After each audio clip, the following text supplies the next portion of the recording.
오늘은 하나님 나라 시리즈 11번째 마태복음 강의 11번째 시간으로 그리스도인의 신분증이라는 제목으로 하나님의 말씀 함께 나누도록 하겠습니다. 여러분, 우리가 이 공항에 가서 비행기를 타려고 할 때, 또는 동사무소나 아니면 은행에 가서 어떤 볼일을 볼 때에 반드시 필요한 것이 있습니다. 그것이 무엇이냐면 바로 이 증명서, 신분증이죠. 증명서가 아니고 신분증, identification, 신분증인데, 여러분, 신분증이라고 하는 것은 내가 누구인지를 증명해주는 카드죠. 제가 김대일입니다 라고 말해도 신분증이 없으면 그걸 증명할 방법이 없어요. 믿어주지 않습니다. 여러분, 신분증이 있어야지 그 사람이 누군지가 증명이 되는 거죠. 자, 그렇다면 여러분, 그리스도인의 신분증은 무엇일까요? 세상 사람들이 우리를 볼 때에 나는 예수 믿는 사람입니다 라고 우리가 어떻게, 무엇을 통해서 증명할 수 있겠느냐라는 것이죠. 여러분, 십자가 목걸이를 하고 다니는 것일까요? 아니면 성경책을 이렇게 거룩하게 옆구리에 딱 끼고 할렐루야 이러면은 예수 믿는 사람이 증명되는 걸까요? 물론 이런 것도 아주 중요한 의미가 있을 수 있겠지만, 오늘 예수님께서 말씀하신 진짜 그리스도의 이 신분증은 무엇이냐면 바로 진실함입니다. 한번 따라해 보겠습니다. 진실함. 이 사람이 말하는 것은 정말 믿을 수 있는 것, 맹세하지 않고도 믿을 수 있는 사람, 예라고 말하면 정말 예이고 아니요라고 말하면 정말 아닌 사람, 그 진실함이 세상 사람들이 볼 때에 저 사람 예수 믿는 사람이구나 하고 알아볼 수 있는 그리스도인의 신분증인 것입니다. 여러분, 그러면 오늘날 한국교회의 현실은 어떨까요? 몇 년 전에 한국 기독교 윤리실천 운동에서 이 한국교회 신뢰도에 관하여 조사한 적이 있습니다. 한국교회를 얼마나 신뢰합니까? 이러한 설문조사를 했는데, 그 설문조사에 한국교회를 신뢰하지 않습니다, 신뢰합니다라는 응답자가 19%밖에 되지 않았어요. 그리고 한국교회를 신뢰하지 않습니다라고 응답한 사람들이 45%, 훨씬 더 많았죠. 더 안타까운 것은 한국의 3대 종교라고 하는 기독교, 불교, 천주교, 우리가 3대 종교라고 하지 않습니까? 근데 그 3대 종교 가운데 가장 기독교의 신뢰도가 낮게 나왔다는 사실이에요. 참 안타까운 현실이죠. 왜 사람들이 기독교를 신뢰하지 않는가라는 그 질문에 가장 많은 답변이 무엇이었냐면 교회의 언행 불일치였습니다. 그러니까 진실하지 않다는 거죠. 말과 행동이 같지 않다라는 거, 위선적이다라는 겁니다. 참 가슴 아픈 이야기죠. 그리스도인의 신분증이 돼야 될 진실함이 오히려 교회의 가장 큰 문제가 되었습니다. 여러분, 근데 한국 교회가 처음부터 그런 모습은 아니었어요. 1945년 그 광복 이후에 이 백범 김구 선생님께서 주일날 남대문 교회에서 예배를 드리고 나오실 때에 기자들이 김구 선생님하고 인터뷰를 한 내용이 있었는데, 김구 선생님께서 그날 이렇게 이야기를 하셨다 그래요. 뭐라고 이야기하셨냐면, 새롭게 세워지는 대한민국은 기독교 진리 위에 세워져야 합니다. 이 나라에는 경찰서 10개 짓는 것보다 예배당 1개 짓는 것이 낫습니다. 이렇게 이야기를 했다 그래요. 그러니까 그만큼 한국 교회가 사회적으로 아주 큰 영향력을 끼치고 있었습니다. 그 당시는요. 그리고 그 당시에는 이 교회 다닌다라고 하는 것이 굉장히 아주 신뢰도가 있었습니다. 그래서 교회 다닌다 그러면 다 믿어주는 그런 세상이었습니다. 그래서 이 사람 교회 다녀 그러면은 거짓말 사람 아니야, 그거와 같은 의미인 거죠. 여러분, 그런데 지금도 과연 그렇게 말할 수 있을까요? 경찰서 10개 세우는 것보다 교회 1개 세우는 것이 낫습니다라고 그렇게 감히 말할 수 있는 사람이 얼마나 될까요? 여러분, 한국에 교회가 얼마나 많은지 아십니까? 엄청 많죠. 여러분, 교단을 다 포함해서 교파를 초월해서 한국 교회 숫자를 파악을 했는데 2026년 통계를 봤을 때 약 한 7만 5천여 교회가 됩니다. 별로 놀라시는 표정이 아니시네요. 7만 5천 개. 물론 코로나 때 교회가 굉장히 많이 문을 닫았지만 여전히 교회 숫자는 많습니다. 여러분, 이게 얼마나 많은 숫자냐면, 여러분, 한국의 동네마다 골목마다 있는 것이 뭐냐면 편의점이에요. 여러분, 한국의 편의점이 몇 개인지 아세요? 모르시죠?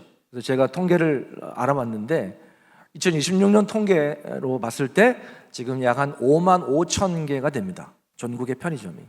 뭐 CU, 뭐 LG U 플러스, 뭐 세븐일레븐 다 해서 한 5만 5천 개 돼요. 많죠? 그런데 교회가 2만 개 더 있습니다. 그러니까 교회가 얼마나 많아요? 그렇죠? 자, 여러분, 그런데 교회가 그렇게도 많은데 안타깝게도 교회 영향력은 점점 약해지고 있습니다. 오히려 교회가 비판을 받고 있는 것이 현실입니다. 그 이유가 무엇일까요?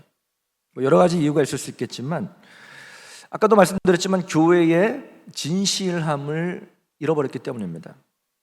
그래서 오늘 예수님께서 우리에게 하시고자 하는 메시지가 바로 그거예요.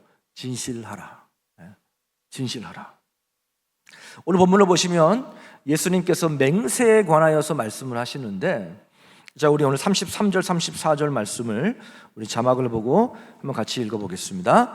또 옛사람에게 말한 바 헛맹세를 하지 말고 내 맹세한 것을 주께 지키라 하였다는 것을 너희가 들었으나 나는 너희에게 이르노니 도무지 맹세하지 말지니. 예수님께서 뭐 하지 말라라고 말씀하십니까? 맹세하지 말라고 말씀하세요. 여러분, 맹세는 원래 하나님께서 구약 성경에서부터 정해 놓으신 그런 제도입니다. 하나님께서 구약 성경에 이 맹세라고 하는 것을 제도로 만들어 놓으신 이유가 무엇이냐면, 사람들이 하도 약속을 지키지 않으니까 약속을 지키게 하기 위해서 만들어 놓은 제도가 바로 맹세라는 제도예요. 그래서 여러분, 맹세를 할 때 어떻게 해야 되는지를 하나님께서 구체적으로 가르쳐 주셨는데, 우선은 여호와 하나님의 이름으로만 맹세하게 되어 있습니다. 누구의 이름으로요? 여호와 하나님의 이름으로만 맹세하라고 말씀하세요. 그리고 하나님의 이름으로 맹세했기 때문에 그 맹세한 것은 반드시 지켜야 했습니다. 자, 그렇기 때문에 맹세를 결코 쉽게 할 수 있었던 것이 아니죠. 굉장히 무겁고 그리고 진지한 행위가 바로 맹세였습니다. 그래서 출애굽기 22장에 보면 어떤 상황에서 맹세를 해야 되는지를 잘 예를 들어서 설명을 해줬는데, 어떤 한 사람이 멀리 여행을 갔어요. 근데 여행을 가면서 자기 집에 있는 가축을 그 이웃집에게 맡겨놓은 거예요. 내가 여행 갔다 올 동안 우리 좀 가축을 좀 돌봐주세요 라고 이렇게 부탁을 한 거죠. 그런데 집주인이 여행을 갔다 와서 보니까 우리 집 가축이 다 죽어 있는 거예요. 자, 여러분, 이런 상황이 굉장히 애매한 상황인 거죠. 의심이 되죠. 저 이웃집을 의심할 만한도 의심이 들 법도 하죠. 그렇죠? 굉장히 오해가 생길 수 있는 상황입니다. 관계가 정말 끊어질 수 있는 그런 상황인데, 근데 그 이웃이 죽이지 않았단 말이죠. 자, 그때 그 이웃이 이렇게 맹세하는 거예요. 내가 여호와 하나님의 이름으로 맹세하는데 나는 결코 당신의 가축을 죽이지 않았습니다. 이렇게 맹세하는 거예요. 그러면 그 주인이, 가축의 주인이 그 사람의 말을 믿어줘야 되는 거예요. 그리고 그 어떤 보상도 바랄 수가 없는 거예요. 손해배상도 청구할 수가 없는 겁니다. 왜냐하면 여호와의 이름으로 맹세했다라고 하는 것은 하나님 앞에서 내가 사실을 말합니다라는 그 뜻과 같았기 때문에 그래요. 그래서 맹세하면 무조건 믿어줘야 되는 거예요. 자, 여러분, 그런데 시간이 지나면서 여러분 어떤 문제가 발생이 됐을까요? 사람들이 맹세를 악용하기 시작한 거죠. 악용하기 시작했습니다. 자, 원래 맹세는 뭐 하라고 주신 거예요? 약속을 지키라고 주신 거예요. 그런데 사람들이 그걸 어떻게 해요? 악용한 거예요. 약속을 지키기 위한 맹세가 아니라 자신의 잘못을 감추고 그리고 빠져나갈 구실을 만들기 위해서 거짓 맹세를 하기 시작한 것이에요. 그래서 예수님께서 그것을 아시고 오늘 보면 33절, 34절에 이렇게 말씀하세요. 우리 함께 읽어보겠습니다. 또 옛사람에게 말한 바 헛맹세를 하지 말고 내 맹세한 것을 주께 지키라 하였다는 것을 너희가 들었으나 나는 너희에게 도무지 맹세하지 말지니 하늘로도 하지 말라 이는 하나님의 보좌임이요 땅으로도 하지 말라 이는 하나님의 발등상임이요 예루살렘으로도 하지 말라 이는 큰 임금의 성임이요 내 머리로도 하지 말라 이는 내가 한터럭도 희고 검게 할 수 없습니다. 사람들이 하나님의 이름으로 맹세하기는 좀 두려운 거예요. 하나님의 벌 받을까 봐. 그래서 뭘 두고 맹세하냐면 하늘, 그리고 땅, 그리고 예루살렘, 사람들이 거룩하게 생각하는 예루살렘, 또 심지어는 자기 머리를 두고 이렇게 맹세를 하는 것이죠. 사악한 인간의 그 본성을 꿰뚫어 보신 예수님께서 그러한 맹세하지 말라는 거예요. 그 악용하는 그 모습을 보고 맹세하지 말라는 것이죠. 그냥 옳은 것은 옳다라고 이야기하고 아닌 것은 아니라고 이야기하라고 말씀합니다. 37절, 그래서 결론은 이렇게 말씀하시죠. 37절 말씀도 같이 읽어보겠습니다. 오직 너희 말은 옳다 옳다 아니라 아니라 하라. 여러분, 사람들이 왜 맹세할까요? 여러분, 왜 맹세한다고 생각하십니까? 서로 못 믿으니까, 믿지를 못하니까 맹세를 하는 거죠. 그렇죠? 여러분, 만약에 저 사람 진짜 믿을 수 있는 사람이야, 그러면은 내 말이 진짜야, 믿어줘, 이렇게 맹세를 할 필요가 있을까요, 없을까요? 맹세할 필요가 없어요. 내 말 진짜야, 거짓말 아니야, 이렇게 말할 필요가 없습니다. 저 사람이 정말 진실한 사람이면 굳이 그렇게 말할 필요가 없어요. 근데 사람들이 하도 속이고 거짓말을 하니까 그냥 참기름 하면 되는데 그 앞에 뭐가 많이 붙죠. 네? 참기름요? 진짜 참기름. 거기다가 또 순 100% 오리지널, 앞에 별의별 게 다 붙습니다. 여러분, 사람들이 맹세할 때 흔히 하는 표현들 있죠. 내가 거짓말하면 내 열 손가락에 장을 지진다. 많이 해보신 솜씨들이에요. 내 거짓말하면 내 성을 갈아불어, 간다. 뭐 심지어는 내가 내 말이 틀리면 내 목을 걸게. 심지어 목을 거는 사람도 있습니다. 저는 지금까지 살면서 한 번도 장을 지진 사람을 본 적이 한 번도 없고요. 그리고 성을 간 사람을 본 적이 한 번도 없습니다. 여러분, 예수님께서 오늘 이 맹세에 관하여 말씀하신 핵심은 무엇이냐면, 그리스도인들은, 하나님 나라의 백성은 맹세하지 않아도 세상 사람들이 믿을 정도로 그런 진실된 삶을 살아야 된다. 여러분, 그것이 오늘 핵심 포인트예요. 저 사람이 교회 다니는데 저 사람이 맞다 그러면 맞는 거예요. 여러분, 그것이 바로 그리스도인의 신분증이다라는 것이죠. 여러분, 우리가 진실해야 되는 가장 중요한 이유가 무엇이냐면 하나님이 진실하시기 때문에 그래요. 신명기 32장 4절을 보면 우리 하나님에 관하여서 이렇게 말씀합니다. 함께 읽어볼까요? 그는 반석이시니 그가 하신 일이 완전하고 그의 모든 길이 정의롭고 진실하고 거짓이 없으신 하나님이시니 공의로우시고 바르시도다. 우리 하나님 어떤 분이세요? 진실하고 거짓이 없으신 분이라는 거예요. 시편 117편 2절에도 말씀하죠. 우리 함께 읽어보겠습니다. 우리 하나님 어떤 분이신지요? 우리에게 향하신 여호와의 인자하심이 크시고 여호와의 진실하심이 영원하미로다. 하나님의 진실하심은 어제나 오늘이나 영원토록 변함이 없다라는 거예요. 그 하나님의 형상대로 지음받은 우리는 진실을 해야 된다는 것입니다. 반대로, 그럼 여러분, 거짓은 어디서부터 나왔을까요? 거짓은 하나님께로부터 온 게 아니죠. 마귀로부터 왔습니다. 사탄으로부터 왔어요. 예수님께서 요한복음 8장 44절에 그렇게 말씀하셨어요. 우리 함께 읽어보겠습니다. 요한복음 8장 44절입니다. 너희는 너희 아비 마귀에게서 났으니 너희 아비의 욕심대로 너희도 행하고자 하느니라. 그는 처음부터 살인한 자요 진리가 그 속에 없으므로 진리에 서지 못하고 거짓 말할 때마다 제 것으로 말하느니 이는 그가 거짓말쟁이요 거짓의 아비가 되었습니다. 여러분, 거짓의 아비가 누구죠? 마귀 사탄이라는 거예요. 여러분, 거짓은 하나님께로부터 온 것이 아니라 사탄에게로부터 온 것입니다. 여러분, 창세기 3장을 보시면 이 하나님께서 아담과 하와에게 그 에덴 동산에 있는 모든 각종 그 나무의 실과는 먹되 뭘 먹지 말라고 했죠? 선악을 알게 하는 그 열매는 절대 먹으면 안 된다. 먹으면 어떻게 된다 그랬어요? 반드시 죽는다라고 말씀하셨어요. 그런데 뱀이 나타나서, 사탄이 나타나서 하와에게 어떻게 유혹하죠? 거짓말을 해요. 야, 그거 먹어도 안 죽어. 절대 안 죽어. 하나님이 너 그거 먹으면 하나님처럼 될까봐 그래서 먹지 말라는 거야. 절대 안 죽어. 하나님의 진리의 말씀을 거짓으로 사탄이 바꿔버린 거예요. 그래서 여러분, 하나님이 거짓말을 너무너무 싫어하세요. 여러분, 시편 5편 5절 6절 보세요. 성경은 이렇게 말씀합니다. 우리 함께 읽어보겠습니다. 시편 5편 5절 6절 말씀 같이 읽어보겠습니다.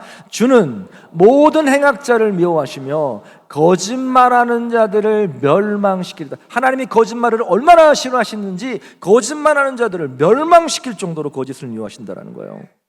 그런데 안타깝게도 사람은요, 인간은 태어날 때부터 이 죄인으로 태어납니다. 죄의 본성이에요. 그래서 우리 안에 뭐가 탑재되어 있냐면 이 거짓말이 탑재되어 있어요. 얼마나 능숙한지 몰라요. 여러분, 시편 58편 3절 보세요. 성경은 이렇게 이야기합니다. 시편 58편 3절 시작. 악인은 모태에서부터 멀어졌으며 나면서부터 결길로 나아가 거짓을 말하는도다. 여러분, 우리는 태어날 때부터 누가 가르쳐주지 않아도 거짓말을 너무 자연스럽게 합니다. 여러분, 아이들을 키워보신 분들은 아시겠지만 여러분, 아이들한테 거짓말 가르치는 부모가 어디 있겠어요? 여러분, 어린이집에서 거짓말 가르치는 어린이집이 어디 있겠어요? 근데 거짓말을 기가 막히게 잘합니다. 입에 과자가루 막 묻어가지고 있는데 너 언제 과자 먹었어? 그러면 뭐라고 그러는지 아세요? 안 먹었는데. 눈도 깜짝 안 하고 거짓말합니다. 제가 예전에 한번 말씀드린 적이 있어요. 제 딸이 지금 이제 초등학교 들어가서 거짓말 좀 안 하는데 3살 때였던 것 같아요. 안방에 그냥 뭐 크레파스로 막 벽에다가 막 온통 낙서를 칠했어요. 엄마가 화가 나죠. 누가 그랬어? 뭐라 그런지 아세요? 눈도 깜짝하고 아빠가 그랬어! 이랬습니다. 여러분, 그거 누가 가르쳐줘서 그런 거예요? 누가 그거 가르쳐줬습니까? 너 이럴 때 누가 물어보면 아빠가 그랬다 그래? 아니에요. 본능적으로 거짓말합니다. 얼마나 거짓말을 잘하는지 몰라요. 여러분, 이것이 인간의 본능이에요. 거짓말이 탑재되어 있어.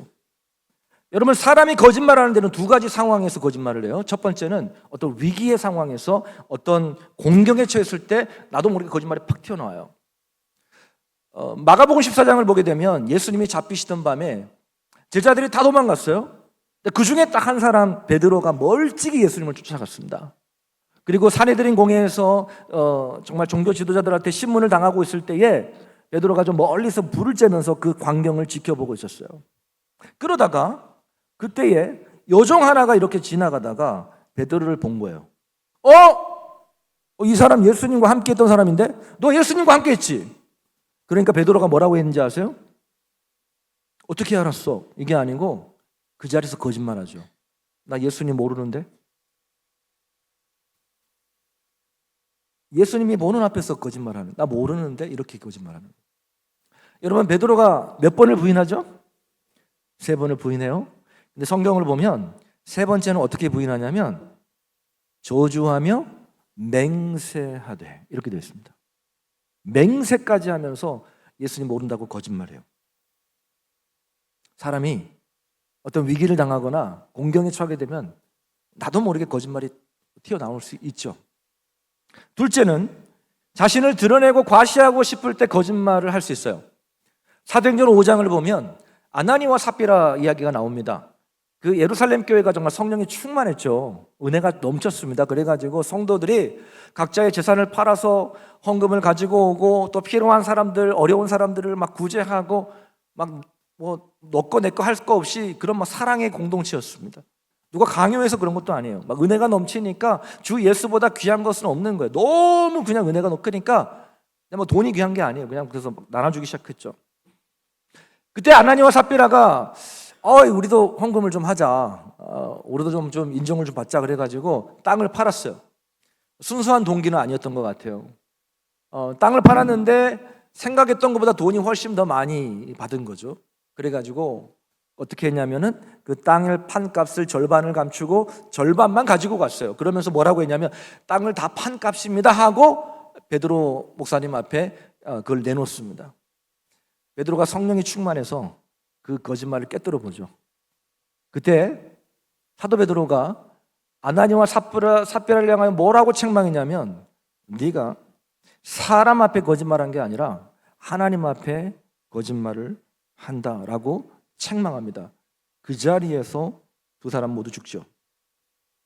여러분, 사람은 이처럼 어떤 공경에 처하거나 또 자기를 막 드러내고 과시하고 싶을 때 거짓말을 할 수 있습니다. 여러분, 세상 사람들은 정직하면 손해본다라고 이야기해요. 그리고 진실하면, 너무 진실하면 사람들한테 이용당한다라고 이야기합니다. 여러분, 그러나 우리는 그럼에도 불구하고, 여러분, 우리는 하나님의 자녀이고 하나님의 백성이기 때문에 세상 사람들과 똑같이 되면 안 될 줄 믿으시기를 바랍니다. 우리는 진실해야 돼요. 우리가 진실하지 못하면 하나님 영광을 가리는 거예요. 반대로 우리가 진실할 때 우리를 통하여 하나님의 영광 받으신 줄 믿으시기를 바랍니다. 몇 년 전에 명절 때 처갓집에 올라갈 때 있었던 일이었습니다.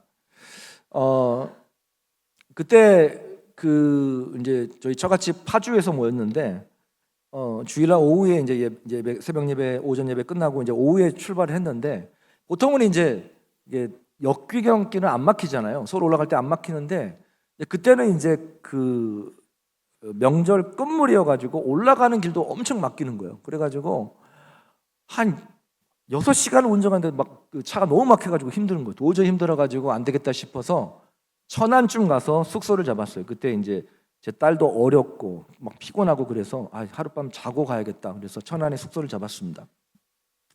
그래서 이제 아내가 원래는 이제 이렇게 뭘 챙겨야 되는데 못 챙겨와가지고 숙소 옆에 있는 편의점에 가서 뭐 당장 필요한 것들 이것저것 좀 구입을 했습니다. 근데 와서 보니까 영수증을 보니까 뭐가 하나 계산이 안 됐냐면, 아내가 클렌징 폼을 6,500원짜리를 분명히 구입을 했는데 그게 계산이 안 돼 있던 거예요. 할렐루야. 여러분, 6,500원을 번 거잖아요. 그렇죠? 계산이 안 됐어요? 어떻게 해야 돼요? 하나님이 주신 선물이잖아요. 그렇죠? 네. 너무 피곤한 거예요. 그래가지고 그래서 그냥 우리 자고 내일 아침에 출발할 때 우리 편의점 들려서 그때 계산하고 가자. 그러고 이제 자고 일단 잤어요. 자고 그 다음날 아침 저는 차를 빼고 아내는 편의점 가서 이제 6,500원을 내고 왔죠. 그때 사장님이 제 아내한테 그런 말을 했다 그래요. 다른 분들은 계산이 안 돼도 안 오던데 어떻게 다시 오셨네요? 자, 여러분, 그때 무슨 말을 해야 될까요? 예, 저는 예수 믿는 사람입니다. 이 말을 해야 되잖아요. 여러분, 이때가 그리스도인의 신분증을 보여줄 너무 좋은 타이밍이잖아요. 근데 제 아내가 뭐라고 망언을 했냐면, 이 편의점 언제 세워졌어요? 이런 말도 안 되는 소리를, 엉뚱한 말을 하는 거예요. 그래서 제가 천안에서 파주 갈 때까지 제 아내한테 잔소리를 했어요. 아니, 그 좋은 전도의 기회를 왜 놓쳤냐고. 그게 말이야 방구야. 가게 오픈한 게 언제 오픈한 게 그게 무엇이 중요한데. 우리 아내도 왜 그걸 질문했는지 모르겠대요. 여러분, 그리스도인이 진실하지 못하면 하나님 이 복음의 길이 막힙니다. 반대로 여러분, 그리스도인의 작은 진실함이 여러분 복음의 문을 열게 하는 것이에요. 그래서 에베소서 4장 25절에 이렇게 말씀합니다. 우리 같이 읽어보겠습니다. 에베소 4장 25절 시작. 그런즉 거짓을 버리고 각각 그 이웃과 더불어 참된 것을 말하라. 거짓을 버리고 진실을 말하라는 거예요. 여러분, 가정에서부터 진실하시기를 바랍니다. 부부관계에서 진실해야 돼요. 남편과 아내 사이에 숨기는 것이 있으면 안 됩니다. 우리 아내분들 남편 몰래 막 돈 쓰고 그러면 안 돼요. 우리 남편분들 아내 몰래 막 비자금 숨겨놓고 그러면 안 됩니다. 비상금 막 물론 조금 필요할 수도 있긴 하지만 가끔은 몰라도 여러분 너무 막 안 돼요. 그러면 투명해야 됩니다. 여러분, 일터에서도 진실해야 돼요. 나의 편의를 위해서 거짓말하고 막 대충 넘어가면 안 돼요. 여러분, 우리가 일하는 일터야말로 그리스도인으로서 세상의 소금과 빛의 역할을 감당할 수 있는, 나타낼 수 있는 가장 좋은 자리인 것입니다. 저 사람은 진짜 못 믿어. 못 믿어. 그러면 여러분, 그 사람이 어떻게 복음을 전하겠습니까? 우리의 삶의 일터에서 정말 작은 것이라도 누가 봐도 진짜 저 사람은 진짜 믿을 만한 사람이야. 여러분, 그때 복음을 전할 수 있는 거죠. 여러분, 우리가 정직하고 진실할 때 여러분 누가 기뻐하실까요? 하나님이 기뻐하십니다. 하나님이 영광 받으시는 거예요. 여러분, 진실함이 무엇일까요? 그러면 여러분, 진실하다라고 하는 것은 두 가지 의미로 생각해 볼 수 있어요. 첫째, 진실함은 뭐냐면 마음과 말이 같은 것이 진실한 거예요. 한번 따라해보겠습니다. 마음과 말이 같은 것이 진실합니다. 37절 보세요. 같이 읽어보겠습니다. 오직 너희 말은 옳다 아니라 하라. 이에서 지나는 것은 악으로부터 나느니라. 자, 마음이, 내 생각이 예스면 말도 예스. 내 마음에 노 하면 말도 노. 이것이 바로 진실함이에요. 여러분, 야고보서 5장 12절을 보면 야고보 사도가 나중에 그 예수님이 이 말씀하신 이 산상손의 말씀을 인용해서 말씀한 적이 있는데, 야고보서 5장 12절을 보면 야고보 사도가 이렇게 이야기했어요. 내 형제들아, 무엇보다도 맹세하지 말지니. 오늘 말씀하고 똑같죠? 하늘로나 땅으로나 아무 다른 것으로도 맹세하지 말고 오직 너희가 그렇다고 생각하는 것은, 마음속으로 오케이 예스 하는 것은 어떻게 입으로 예스 하라는 거예요. 그렇다라고 하고 마음속으로 노 아니라고 생각하는 것은 입으로 노 하라는 거예요. 그래서 정죄함 받음을 면하라. 이렇게. 여러분, 이것이 바로 진실함이에요. 마음과 말이 같은 거죠. 근데 여러분, 우리나라 정서 중에 뭐가 있냐면 이 예와 아니오가 굉장히 불분명할 때가 굉장히 많아요. 그래서 마음으로는 노 아닌데 체면상 입으로는 예 할 때가 참 많아요. 그리고 반대로 마음은 제가 좀 하고 있죠. 제가 처음에 아까 뭐라 그랬죠? 마음은 아닌데, 그렇죠? 반대로 마음은 예인데 말로는 아니요라고 할 때가 참 많아요. 식사 좀 더 하실래요? 좀 먹고 싶은데 여기서 내가 더 먹으면은 모양이 빠지니까 괜찮습니다. 이렇게 할 때가 참 많죠. 제가 미국에서 생활을 오래 했잖아요. 그 13년 생활하고 딱 한국 왔을 때 진짜 힘들었던 것 중에 하나가 이거예요. 미국은 예스, 노가 분명하거든요. 예스면 예스예요. 그래서 음식 더 먹을래요? 하면은 no thank you. 그러면 노예요. 그건 노인 겁니다. 아니면 아니에요. 근데 우리나라는 이게 예인지 아닌지 모르겠어. 제가 이제 우리 게 처음 와가지고 신방을 가는데 어떤 한 집사님이 병원에 입원하셨어요. 그 전주에 입원하셨는데, 그래서 신방 가려고 이제 어디 몇 호실이냐고 물어보러 전화를 딱 했습니다. 그랬더니 그 집사님이 뭐라고 말씀하시냐면, 아따 목사님 여기가 어딘다고 온다요. 오지 않아도 됩니다. 안 와도 됩니다. 이렇게 말씀을 하시는 거예요. 여러분, 제가 가야 될까요? 말아야 될까요?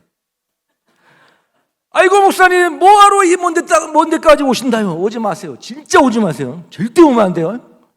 가야 돼요? 말아야 돼요? 안 갈라 그랬어요. 진짜 오지 말라 그래갖고 몇 번은 확인했거든요.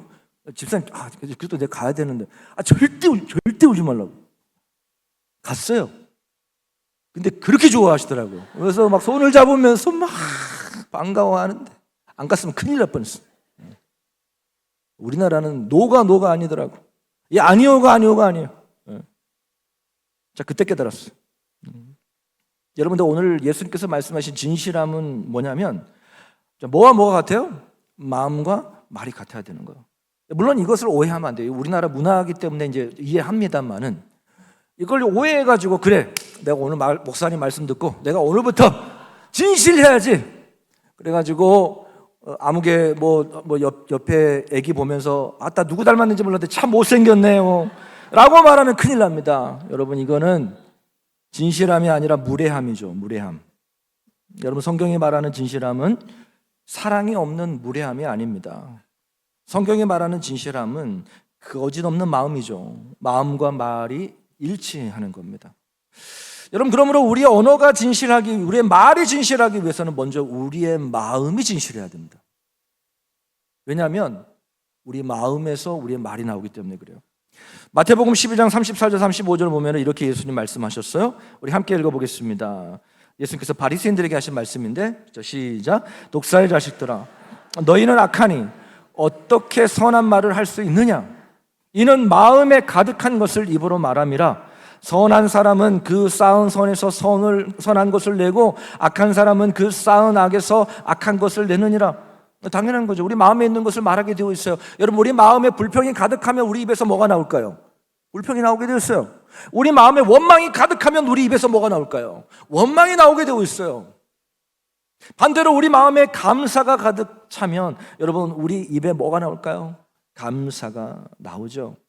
그러므로 우리의 말을 고치려면요, 우리의 마음을 먼저 고쳐야 됩니다. 왜냐하면 우리 마음에 있는 것이 입으로 나오기 때문에 그래요. 여러분, 우리의 마음이 진리의 말씀으로 꽉 채워주시기를 주님의 이름으로 축복합니다. 진실함은 우리의 마음과 우리의 말이 같은 거예요. 둘째, 진실함은 우리의 말과 우리의 행동이 같은 것입니다. 한번 따라오겠습니다. 우리의 말과 우리의 행동이 같은 것이다. 첫째는 마음과 말이 같은 것이고, 두 번째는 말과 행동이 같은 거예요. 말과 행동이 같은 것을 언행일치라고 하죠. 반대로 말과 행동이 다른 것을 위선이라고 합니다. 언행불일치, 위선. 세상 사람들이 교회를 향하여, 그리스도를 향하여 가장 많이 비판하는 이유, 아까 제가 서론에 말씀드렸죠. 가장 큰 이유가 바로 이 언행불일치였어요. 말은 잘하는데 행동이 따르지 않는 거예요. 바리새인들이 그랬죠. 그래서 예수님께서 바리새인들을 향하여 이 외식하는 자들아라고 책망하셨습니다. 사랑하는 성도 여러분, 성경은 우리의 말이 아니라 우리의 삶을 보고 하나님께 영광을 돌려드린다고 말씀합니다. 마태복음 5장 16절 우리 같이 읽어보겠습니다. 이같이 너희 빛이 사람 앞에 비치게 하여 그들로 너희 착한 행실을 보고 하늘에 계신 너희 아버지께 영광을 돌려. 뭘 보고요? 우리 말이 아니에요, 여러분. 우리의 말이 아니라 우리의 진실한 우리의 행함을 보고 하나님께 영광을 돌린다는 것입니다. 여러분, 우리가 공항이나 공공기관에 가서 신분증을 제출하면 그 신분증을 받은 사람이 뭘 확인하죠? 신분증을 확인하는데 뭘 확인합니까? 그 사람의 얼굴을 확인합니다. 사진과 그 사람의 얼굴을 확인해요. 일치하는지 확인합니다. 신분증에는 분명히 김대일이라고 되어 있는데 얼굴이 전혀 달라요. 그러면은 여러분, 그거는 통과될까 안 될까요? 내 신분증 따는데 장동건 사진이 딱 있어요. 그럼 그게 통과돼야 안 돼요. 그거를 위조라고 하죠. 위조 신분증이라고 합니다. 여러분, 그리스도인의 신분증도 마찬가지예요. 말로는 저 예수 믿는 사람입니다, 나 교회 다녀요 라고 말하는데 삶의 모습이 없으면 여러분, 그 신분증 위조입니다. 그러므로 여러분, 우리의 말이 아니라 우리의 삶이 진실되어야 하는 거예요.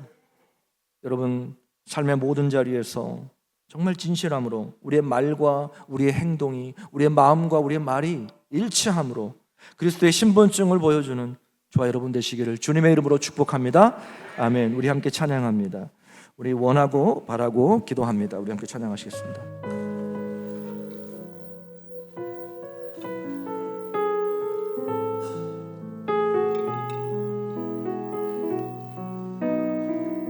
이 세상을 살아가는 동안에, 이 세상을 살아가는 동안에 나의 힘을 의지할 수 없으니 기도하고 낙심하지 말 것은 주께서 참 소망이 되심이라. 하나님의 꿈이 나의 비전이 되고 예수님의 성품이 나의 인격이 되고 성령님의 권능이 나의 능력이 되길 원하고 바라고 기도합니다. 주의 길을 걸어가는 동안에 세상에 거두지할 수 없으니 감사하고 낙심하지 말 것은 주께서 참 기쁨이 되심이라. 하나님의 꿈이 나의 비전이 되고 예수님의 성품이 나의 인격이 되고 성령님의 권능이 나의 능력이 되길 원하고 바라고 기도합니다. 하나님의 꿈이 나의 비전이 되고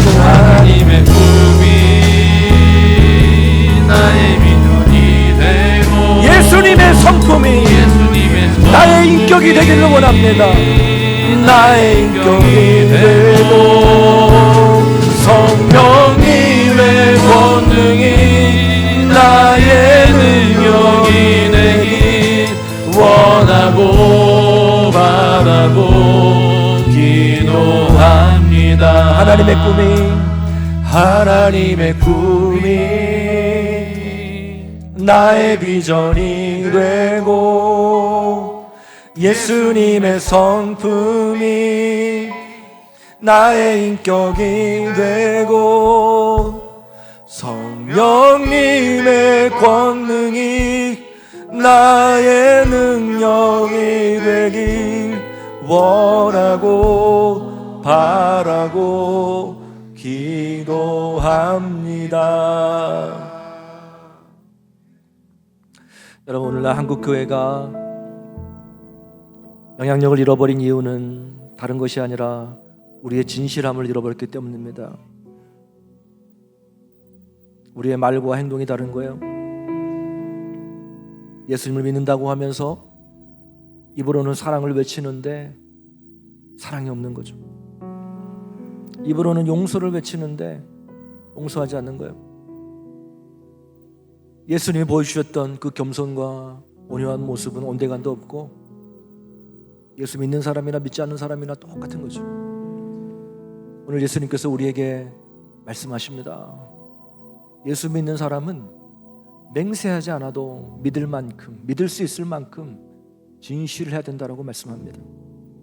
오늘 이 시간 우리가 함께 기도할 때 여러분, 이것은 우리의 힘으로 할 수 없어요. 성령의 능력으로만 할 수 있습니다. 성령님 우리를 도와주셔서 우리의 마음과 내 마음의 아버지, 내 마음과 내 입술이 하나님 아버지 오직 진실만을 말하게 도와주시고 하나님 보시기에 기뻐하는 우리의 삶의 모습이 될 수 있도록 성령 하나님 우리의 마음을 주장하여 주시옵소서. 우리의 마음속에 진리 되신 변함이 없으신 주의 말씀으로 채워주셔서 우리의 입술을 통하여 우리 진리 되신 예수 그리스도가 증거되고 우리의 삶의 모습을 통하여 그리스도의 향기가 드러날 수 있도록 하나님 우리를 붙잡아 주시옵소서. 우리 오늘 말씀을 생각하시면서 우리 시간에 기도하며 나가도록 하겠습니다. 살아계신 하나님 아버지 감사합니다. 하나님 아버지 오늘 아버지 마태복음 5장 33절 37절 말씀을 통해서 하나님 우리의 삶을 비춰봅니다. 하나님의 말씀을 거울 삼아서 우리의 삶을 비춰보았을 때에 하나님 우리가 얼마나 위선적일 때가 많이 있었음을 고백합니다. 하나님 우리의 마음과 우리의 말이 일치가 되지 않았고 우리의 말과 우리의 행동이 일치되지 않았음을 고백합니다. 주님, 하나님 아버지, 내 마음의 모든 아버지 하나님의 마음과 내 말의 아버지 내 마음의 묵상이, 내 입술의 모든 말과 내 마음의 묵상이 하나님 주께 연락되기를 원합니다. 하나님, 우리의 삶을 통해서 진실함이 드러나게 도와주시고, 그 진실된 삶을 통해서 우리를 통하여 예수 그리스도의 향기를 드러낼 수 있는 하나님의 영광 받으시는 우리 국동제일교회 모든 성도들의 삶이 되게 하여 주시옵소서. 주님, 진실하기를 원합니다. 정말 예수 그리스도를 닮기를 원합니다. 살아계신 하나님 감사합니다. 오늘 거룩한 주일날 시간을 정하여 한자리에 모여 하나님을 예배하게 하심을 감사합니다. 하나님, 우리가 예수 믿는 사람으로서 정말 진실되게 살기를 원합니다. 하나님, 내 입술의 모든 말과 내 마음의 묵상이 주께 연락되기를 원합니다. 하나님, 내 마음에 하나님 주님의 마음을 부어주옵소서. 아버지, 진리 되신 변함없으신 주의 말씀으로 채워주셔서 우리의 입술이 늘 정직하고 하나님 거짓 없는 말을 할 수 있도록 성령 하나님 우리의 마음과 생각을 주관하여 주시옵소서. 그래서 하나님, 우리의 삶을 통하여 하나님 아버지 그리스도의 향기를 드러내게 하여 주옵소서. 하나님, 그래서 예수 믿는 사람은 정말 다르구나, 하나님 정말 예수 믿는 사람은 정말 믿을만하구나, 하나님 그러한 칭찬받는 우리 국동제일교회 모든 성도님들 되게 하여 주시옵소서. 하나님, 오늘 이 시간에도 귀한 예물을 주 앞에 봉헌에 올려드립니다. 하나님의 것을 구별하여 10의 1조를 드리며 범사에 감사함으로 감사 예물과 또 하나님의 나라의 확장을 위한 선교 예물, 또한 다음 세대를 위한 비전 헌금, 또 1,000번째 예물, 또 생일을 맞이하여서 우리 박정현 집사님 귀한 예물 드렸습니다. 또 생일을 맞이하여서 우리 박연엽 권사님, 또 우리 성전 건축 헌금 김다엘 어린이 드렸습니다. 하나님 아버지, 귀한 예물 주 앞에 봉헌하여 올려드립니다. 주님, 이 예물을 기뻐 받아 주시옵소서. 하나님, 정말 하나님의 것을 구별하여 드린 손길에 하나님의 주권을 인정함으로 모든 것이 하나님의 것입니다라고 믿음으로 고백한 손길입니다. 주님, 물질에 어려움이 없도록 주님 채워주시옵소서. 감사하는 손길에 감사가 넘치게 하여 주시옵시고, 하나님 선교하는 손길에 하나님의 놀라운 역사하심을 보게 하시며, 하나님 1,000번제를 드린 손길 위에 하나님 그 마음의 소원과 기도의 제목들이 주님의 뜻 안에서 다 응답되게 하여 주옵소서. 하나님 아버지, 생일을 맞이하여서 또 귀한 예물 드리는 귀한 손길들 기억하여 주시고, 남은 생에 정말 주님의 영광을 위하여 살게 하시며 영육간의 강건함을 허락하여 주옵소서. 또 건축원금을 드린 손길에 복을 주시고, 하나님 정말 주님의 몸된 교회가 아름답게 세워져 갈 수 있도록 인도하여 주시옵소서. 하나님, 오늘도 이 무더운 날씨 속에서 보이지 않게 보이게 섬기는 귀한 손길들 많습니다. 하나님 기억하여 주시고, 하나님 저들의 삶에 하늘의 신령한 복과 땅의 기름진 복으로 충만하게 채워 주시옵소서. 모든 영광 주께 올려드리며 살아계신 우리 구주 예수님의 이름 받들어 감사하며 축복하며 기도 올려옵나이다. 아멘.